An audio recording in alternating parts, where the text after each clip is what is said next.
What's up, everyone? This is episode 3 of my journey to become a profitable prop firm trader. Starting off here with my accounts, as you can see, up $304 in my main account and down almost 100 in one of my accounts and pretty much break even in my bottom account. The trades I took on the bottom two accounts were mostly me figuring out how to get the trade copier to work, so we're not very good setups, with a lack of discipline, not waiting for something better, but need to show them because the main thing of this channel is to be fully transparent. So still want to share them. Overall on the day up $196. I might get trades later on, but probably not given the market. So yeah, go through what I did. So the first trade I took today was about as good of a setup as I get.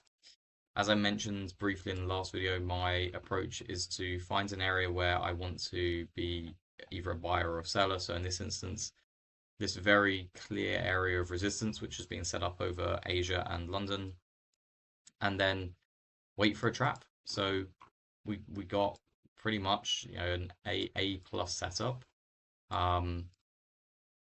We have an opening range break in this area that lasts about 7 minutes, and we break out with aggression. As I mentioned last time, what I look for is an imbalance of active market participants. I want to see a lot of people long when I want to be a seller. So I want to be a seller in this area.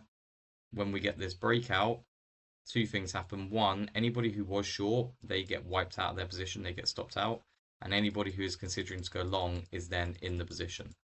So we have a lot of people long, nobody short, which means we've got a lot of people who need to sell and nobody who needs to buy. And this just means that for the price to go higher, we need people to enter the market and actively buy at progressively worse prices, which I personally have found whenever I've traded that way to not work. So instead, I want to say, well, I want to be a seller here. I've got a lot of people who need to sell. So once I get a bearish signal, I'm going to get in the position. And that's exactly what I did. I'm quickly going to put on my trades and put the right account on.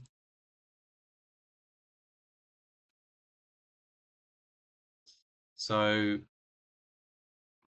came into area of resistance, formed a nice breakout, and then all I do is wait for a bearish signal. So in this instance, it was this flag break here. Wait for the break of the flag and a candle, and I got in right here short, risking to the highs.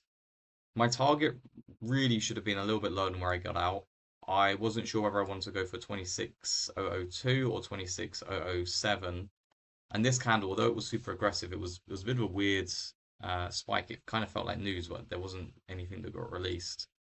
It actually came down and tagged 26,005 and then popped back up. And at that point, I decided I'd take the position off rather than potentially see it come back to break even, given that it may well be one that I possibly could have got out at 07 at. It is what it is. I could have made a little bit more. Probably could have made 2.2R on this, but ended up making 1.76. I risked $177.50 on this and made 310 before the fees. So after fees, it was what, $304. So really happy with that trade. A plus setup, perfect entry. I think I saw at one point it was down like $10 or so. So for the most part, it was in the green. Reduced the risk very quickly. A plus setup. The other trades that I took, like I said, were more trying to get the copier to work. I used this area again, and this was, at the time I realized this wasn't really a trade, so I went in very small size just to see if the copier could work, and in case we did get a quick pop lower.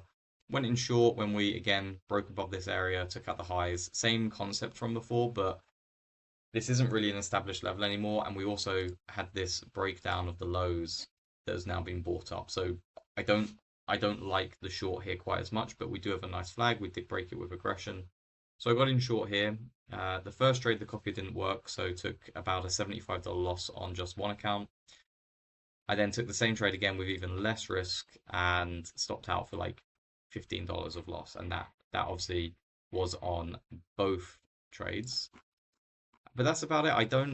these sort of days I don't typically get very many setups on because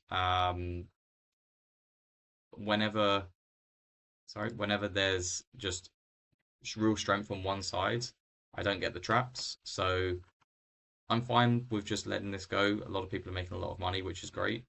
But not my kind of setup, not my kind of day. Happy to catch that one opportunity, and if I get anything later on, I'll add it into the next video. But most likely, we'll just call it for a day.